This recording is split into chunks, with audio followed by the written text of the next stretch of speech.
Philly's where I am from.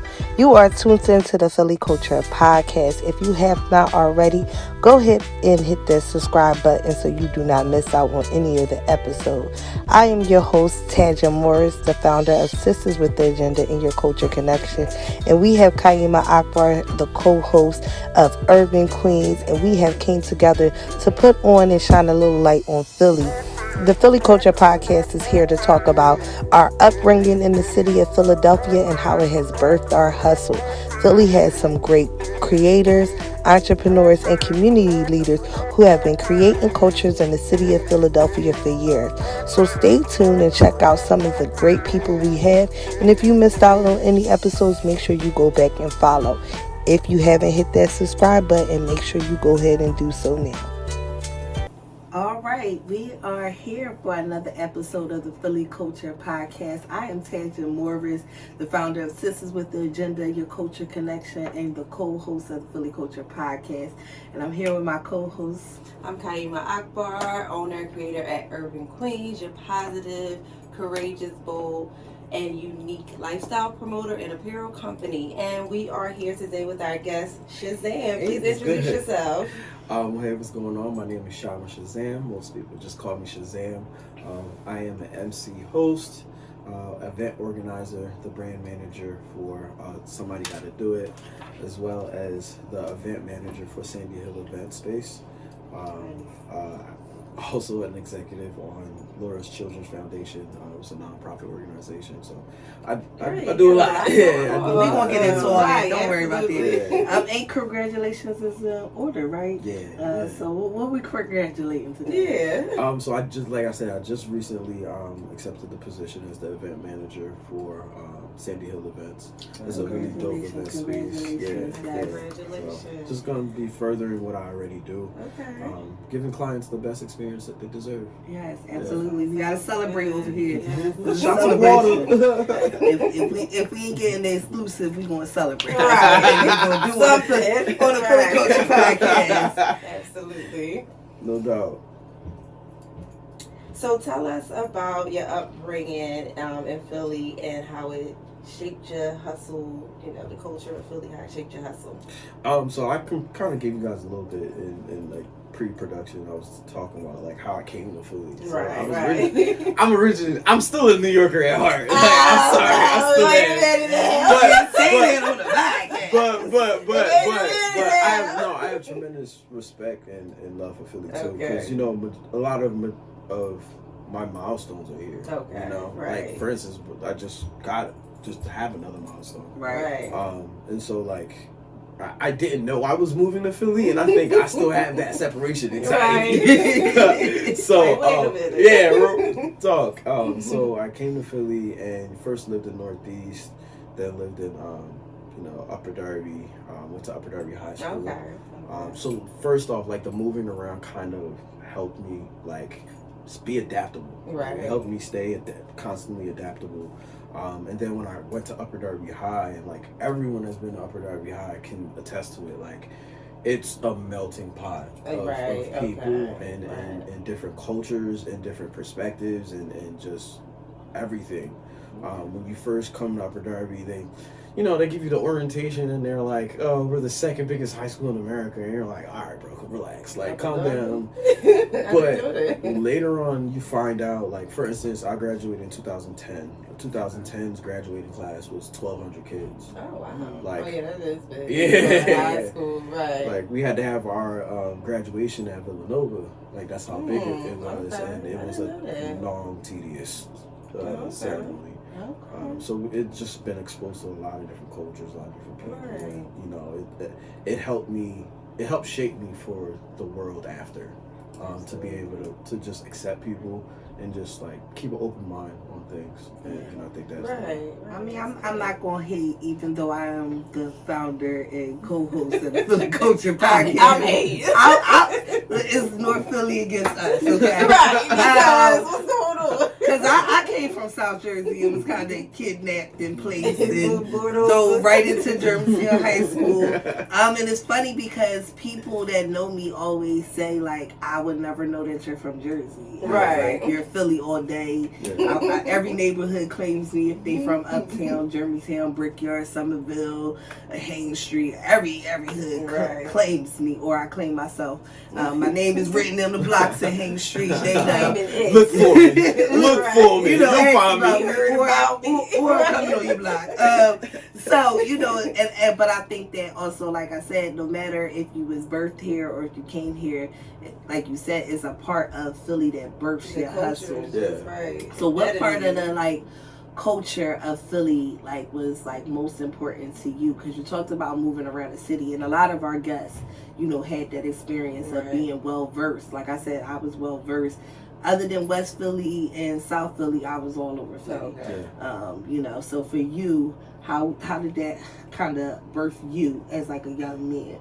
Like, I think, and this is something that we starting to get a little bit of a lack of, and I'm really grateful for when I was a kid, but old heads, like OGs, right? You know, real OGs, real not ones. 2023 OGs, not the ones that are just like gonna tell you what the you, real OGs, right? Not the ones that gonna tell you what you want to hear, right, tell you what you need to hear. Right. You know, a lot. I had a good amount of them growing up, and so they, you know, they gave me work ethic, and they were real about, you know, what's to come. Life, right? And so, you know, they just like.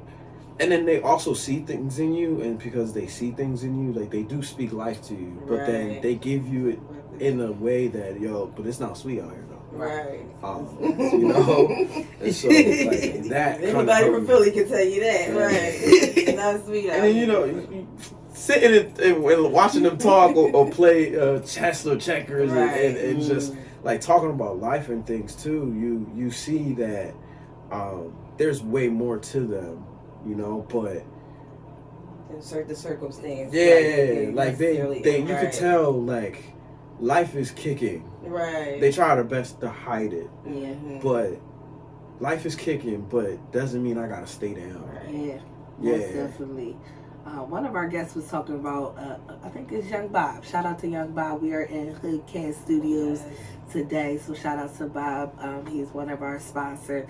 I mean, he was talking about, like, the Fiends, right? And how the Fiends was a part of his upbringing. Like, they were pivotal people, you know, when you're thinking about the old heads, because some of them ended up there from circumstances, like you said, life. But once you talk to them and you realize you have a different level of respect for them, because you know that circumstance of life put them there, but that don't stop them from the knowledge and the information. The that they Fiends, need.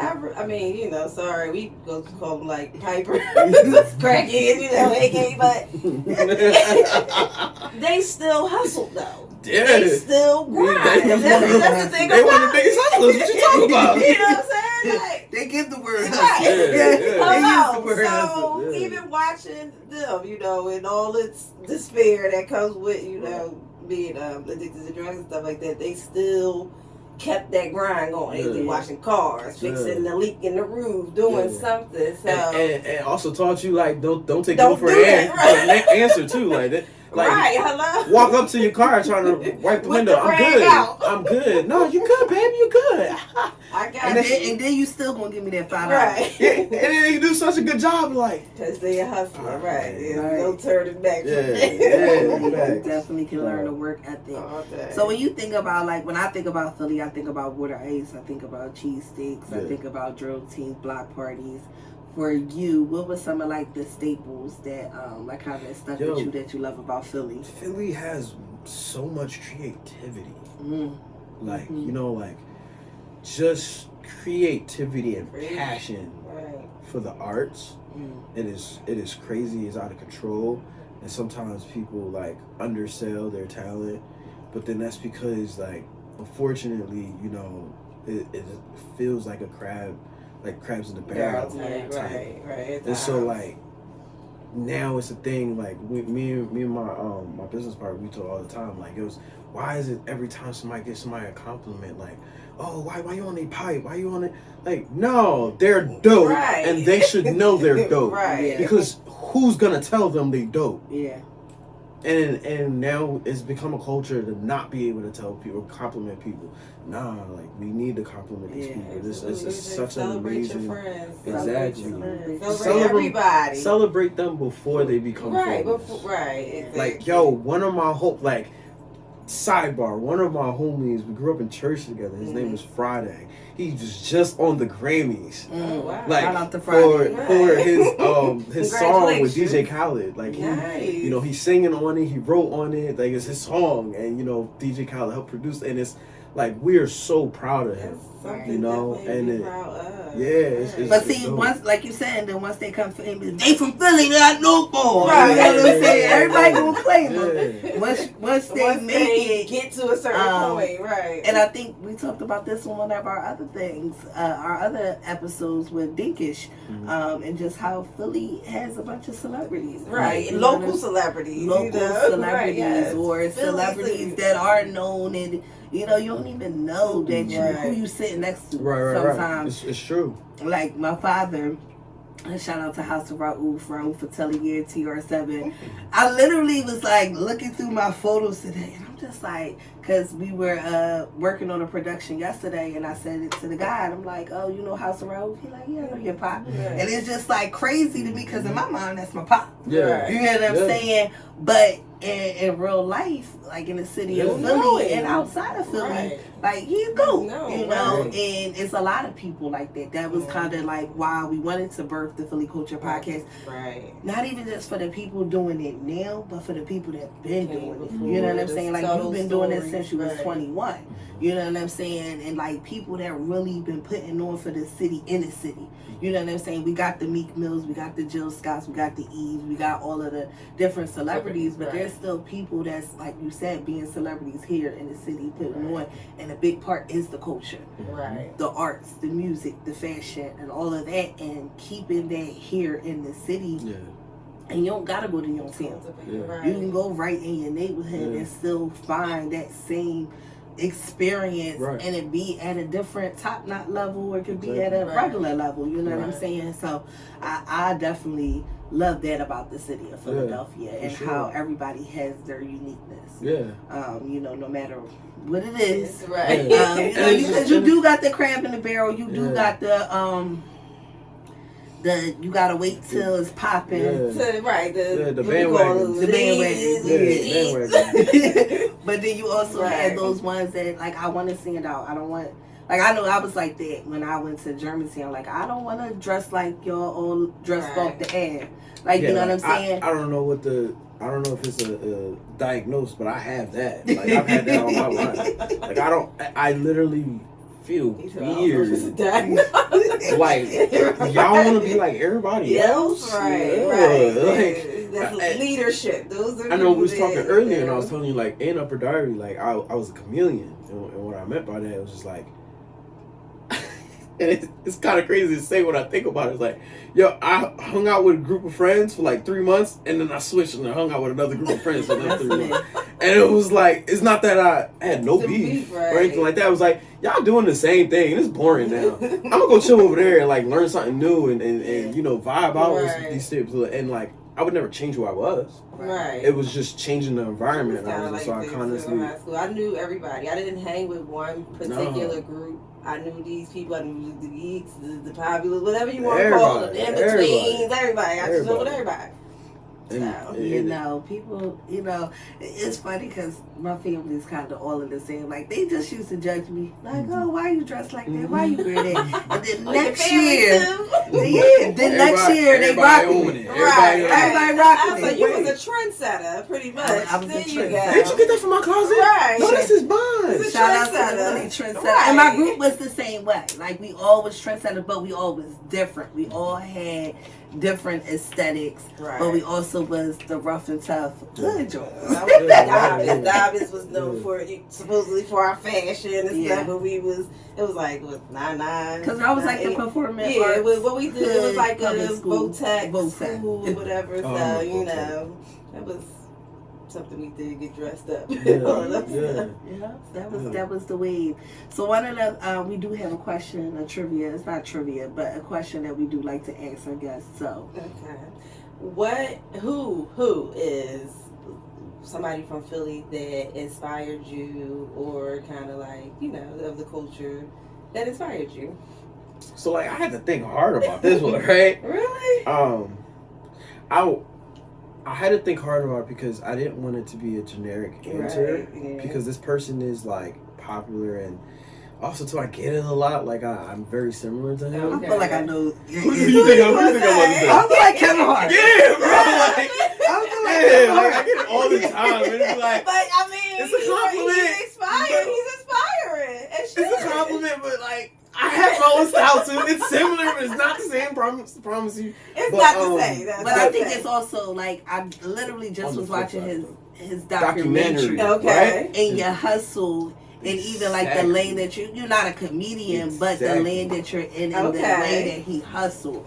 Exactly. I so remember like, being in the club giver. He's so a like hustler. people see him now as like they think of I'm a little grown man. That's when he really pop. Yo, if you go back, he's in so many movies as a side character, as a supporting, right. and was funny as hell in them. But no one pays attention to that, right? And it's kind of like we talked about, like pre-production. Like, but you had to know that so many people, they want to be the person, right? The top dog from scratch. But you don't do the work. Right. You don't do what necessary. You don't take a step back. Like, yeah, it might be an ego trip. Yeah, you might feel like you're better, but it's not your time yet. Right. And I think that part of his story, I loved it. Like I love that part of his story. You know, that he hustled hard. I love the part of his story that even though he was from Erie Ave, and even though his brother was in the streets, he was the one who had a schedule for 9 to 5. Right. You know what I'm saying? And even like in his story, he talk about like, you know, I'm the actor, but I'm trying to be outside of the acting. I want to do the productions. I want to do this. Right. Like, kind of. And that's another part too. And that's another part too, right? Another part is like, yeah, I do the hosting, right? And people automatically think like, yo, that's just, you're just hype man. You just show up. I get on the mic, I jump up and down, ha ha ha, he, I just party. People think I just party. No, but you don't know when I'm sitting here with my clients and we're going over this program. And I'm answering all their questions, giving them their advice. You see the big events, you see a great brunch, but you weren't there when I was here last night setting up these tables, just so that the setup can go quicker. You see, like, and people see my team, right? Like, and that's the beauty, like, yo, when I seen the part of the documentary when he walked out and he gave all his team cards, I'm like, I want that! I want to do that! Like, bro, it's gonna happen. and it's gonna get there, but for me, what I do sometimes is just like, I just make sure that they're known, they're seen, they're acknowledged. You know, like, oh, you need a DJ? Oh, I run with one of the best. Some of the best. Let's go. And to now see like my team get booked, like yo, my so I'm a president of KKM, which is a Haitian organization. I teach compa dance class. My co-president is just coming back from the Netherlands right now. Like, bro, that's amazing. You know, like I'm not gonna tell our business, but like we had long conversations about like just overcoming self-doubt and overcoming you know, just like, yo, forget what other people saying. Like, you start somewhere, you push forward, you're gonna get somewhere else. That's one of the things my old has always taught me. Like, yo, work hard. Just work hard. Don't think that you gotta be the best all the time, because even Michael Jordan didn't make the team first. Even Kobe's always putting up shots, because that is what makes that muscle memory. So when you do get that big break, you do get that moment, it's like clockwork for you now. Go mode, Definitely. Yeah. I do want to ask Kaiba, who's your Philly inspiration? Me? I got a lot. I mean, I grew up in the, I mean, Kevin Hart is definitely one of them. I was going to say that too. Like, he definitely inspired me just being from the neighborhood. He went to high school with a couple people I know. Like, I really was I remember being in a club with him and him acting like super silly. We were like, man, don't go sit down. Like, being serious. pants because all the girls had on heels, and he was like, "This everybody is come on, cat, right, acting silly." So I would definitely say him being from that's my neighborhood. I grew up. I used to walk past 16th and Erie, all that, almost every day and things like that. So Kevin Hart. I can't really think of anybody else right now, but it's a few. A lot. Yeah. Mine is Meek Mills. I'm from the Meek Mills area. Yeah. Shout out to Young Bob because his shots was a big part of the culture for us, which was the rap DVDs and experience, and seeing Dirty Young Bull Meek Mills out there rapping. Yeah, I remember. But it was a hustle, like it was a constant hustle. And then when I was in college, he was performing in colleges. I went to Millersville University and came up to our college, and then to see like his mixtapes, like the way how many mixtapes that he had, and you hear them, people repping them in different states. It's a mixtape. I remember the time when he first hit the radio, and it was crazy. Like, it was a crazy time because it's like people were still hearing him. People had the mixtape, this, that, thing. So you'd be walking down somebody's block and they're playing music, and it's like, who that? That's bumping. Oh, that's Meek. But then when you hear him on the radio, it was like, yo, Meek on the radio. And then it's the consistency for me. Like, he has longevity. Right. When you think about like you said with Kevin Hart, like he go back, he has longevities of movies that Kevin Hart has been in that people don't even know about. That's what I think about with Meek Mills. Like, I remember the first mixtape until now, and it's a motive. It's like you hear the real life part in it.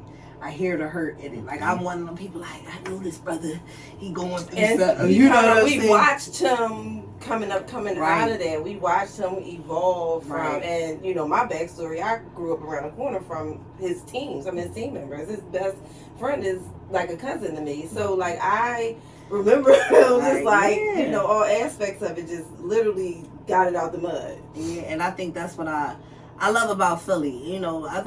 Other places could probably say the same thing, but I think it was like we had them humanized moments with some of these people. That was intimate. Yeah, we was just talking about like being a fan. That's why for me, I never was a fan because I feel like so many people came from Philly, and it was like state property. And one time we was I remember freeway riding past Germantown area, and the whatever car he talking about in the song, but I remember that. Like, I lived in it. You know what I'm saying? I worked at Pickett. His daughter went to my school. And the one that passed away. The thing that is crazy to me, right, which is like a random tangent that I was just thinking about, is like how we just discussed that in Philly there's random celebrities, right?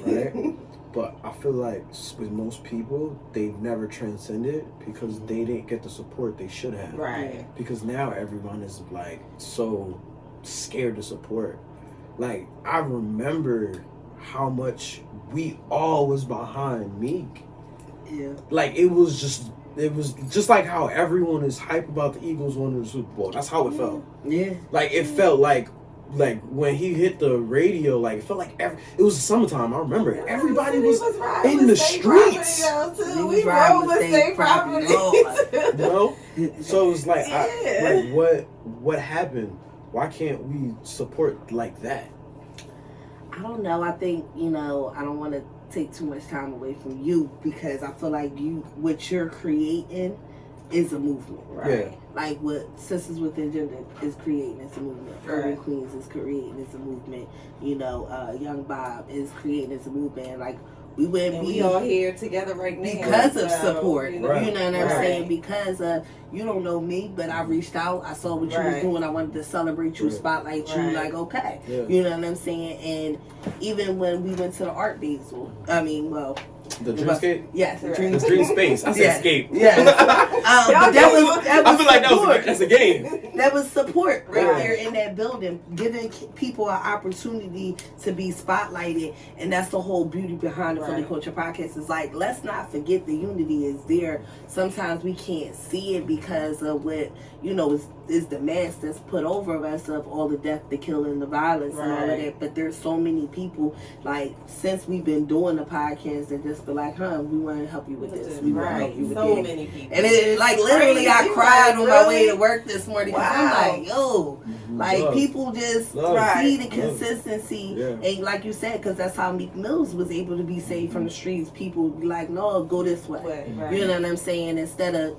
going this way, we're not going to let you do that. So talk about, let's start with the events and the hosting, and then there's a mental health part that you touch on. So let's do that. So let's talk about the events that you were able to create and when you first started, and then we get into your hosting, how you transition over to the hosting, and then the mental health spaces that you create. Okay.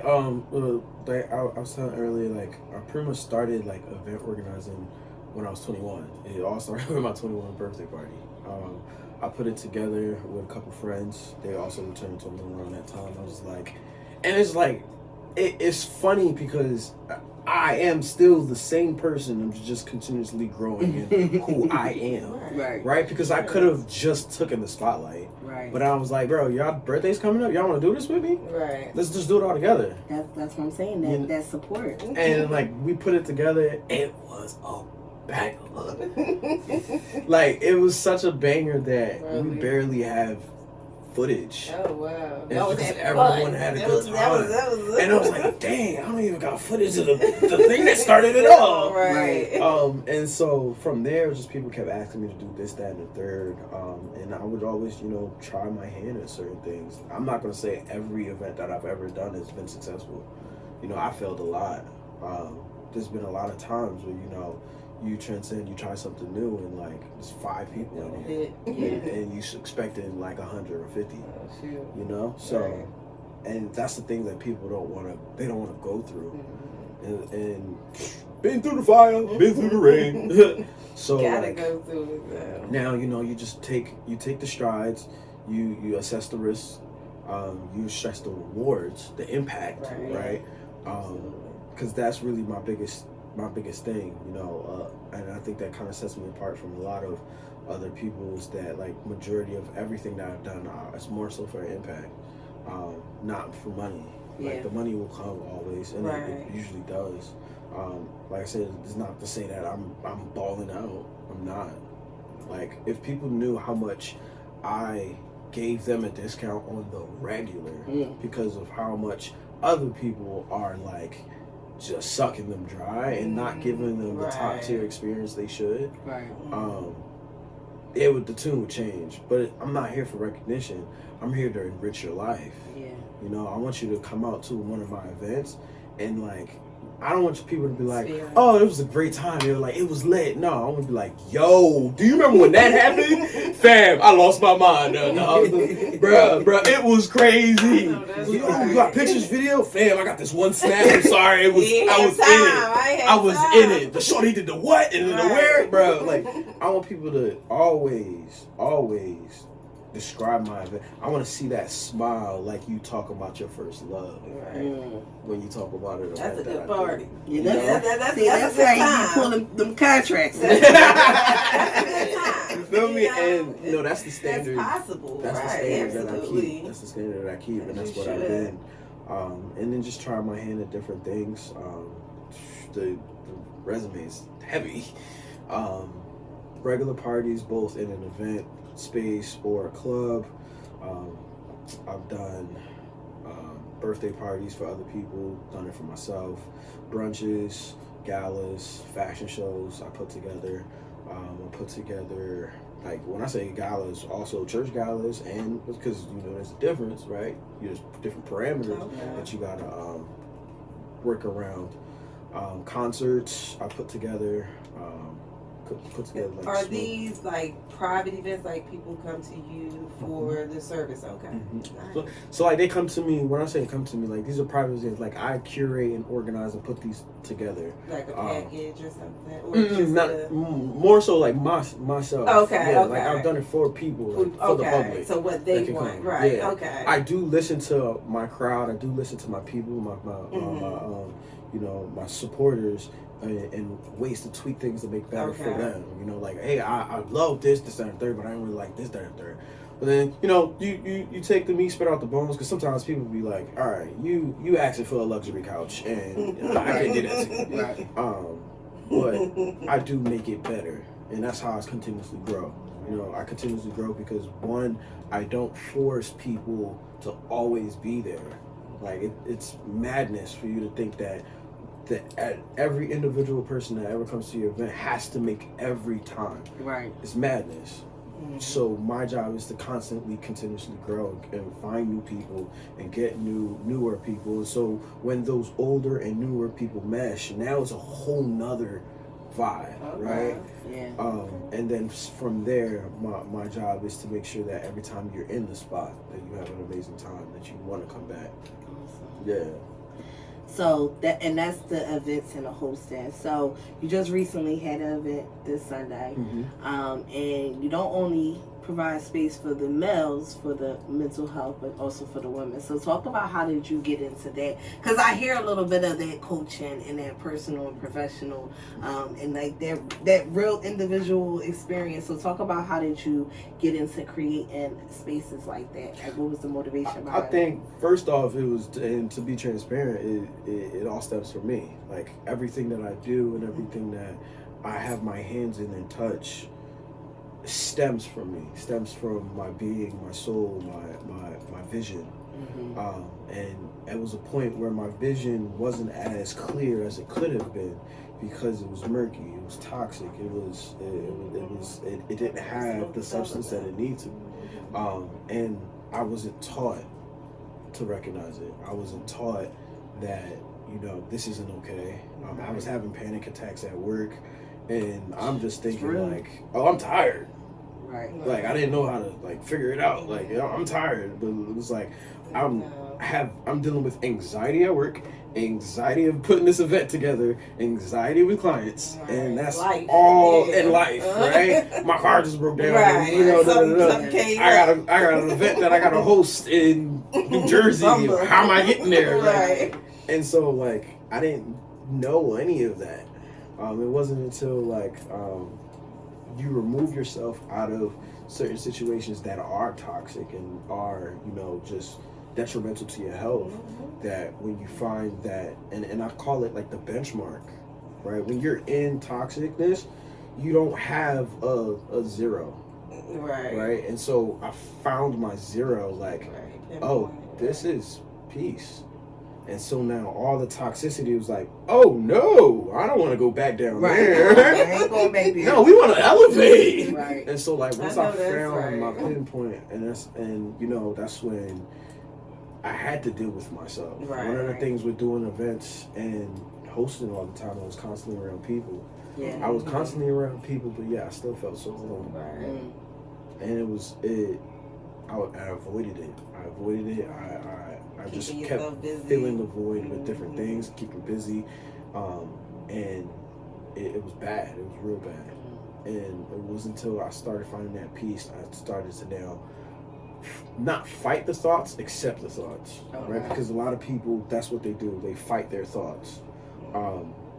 It's not to say that when you accept it, it has to be your reality, right? So for instance, one of the thoughts that I always struggle with is self-doubt, right? Like I'm doing dope things, but yet I don't think I can continue doing dope things. It was weird. It was weird. Yes, imposter syndrome. Like, so like, and then I shout out to the people that have always been around me, that followed my journey, that have always been close to me, to be that voice in my ear, because those are the people that continuously push me. Like, bro, did you not like? I was there. Do it, like, trust me, we here with you. Right. And so, like, you know, that's all I would need to hear, and I would keep pushing, and from there, finding more and more in like, oh, I need to work on this, I need to work on that, having interactions with women, having interactions with guys, and like, this is weird, like as a bro, I should be able to tell you you're messing up. Why are you lashing out at me? Like,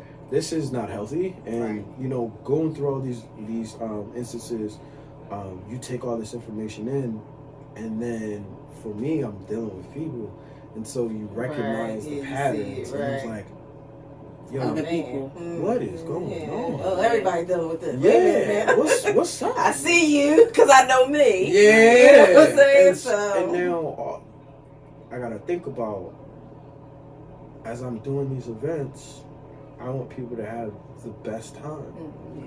Hey, what's up, bro? How you been? Oh, you know, man, I'm here. I'm hanging out. Yo, this is a great event, bro.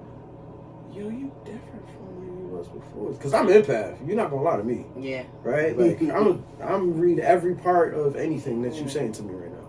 So, yeah, bro. I'm like, nah, you something's up. Right.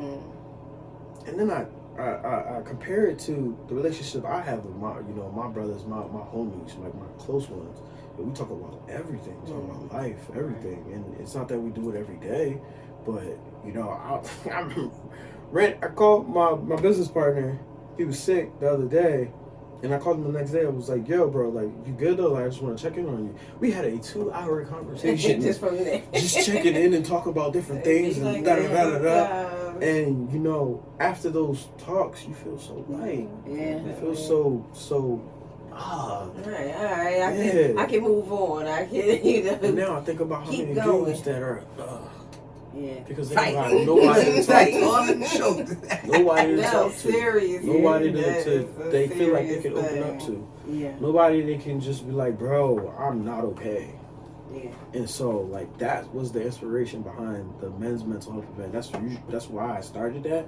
Like, literally just having conversation with my dudes and just like, and also seeing guys who have been around me more, that seeing that transition in them. Whereas like, I have a couple people on my team, my homies, like, yo, like starting out like, yo, bro, I love you. All right, cool. And it was weird for them, and I could tell. And I made it weird still. I love you, bro. Like, I love you. My girlfriend was like that. I was like, why you keep telling me that? Yeah. Can't stop doing that. But now I get it. You know what I'm saying? And sometimes you gotta be able to be shown the other way, So I appreciate you for creating spaces like that. Now, do y'all call it healing, or what do y'all call it this? Hey, what you mean? That's for the men. Yeah, I call it healing. I call it vent. I don't put too much name on it. That's why I just call it mental health. Right. That's it. I don't want to put, and even for like how I curate it, like, it's not just because there's a lot of like mental health things going on. It's like, yo, I'm not gonna say I'm an advocate. I have gone through the journey, and I see my fellow people who are struggling in it too. And I'm doing my part, because if I say I want to be for the community and I'm a person of the people, I cannot sit here and see the people and ignore the people. Right. I want for my brother what I want for myself. Exactly. And I can't say, hey, come to my party. Right. And knowing that you're dealing with trauma. Right. Knowing that you're dealing with anxiety. Right. And it's weird. It'd be weird for me to do it. It doesn't sit right with my spirit.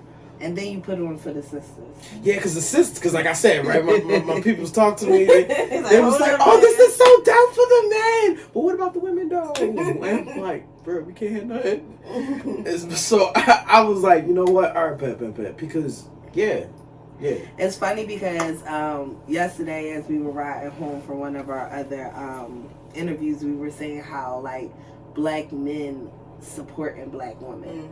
And creating safe spaces where we don't feel like the brother's trying to talk to us, the brother has a hidden agenda, there's no manipulation, because in the history of black people is the women we supporting in the background. So it's funny when I see you doing the event, because he's like, I gave the women the room and they in there talking.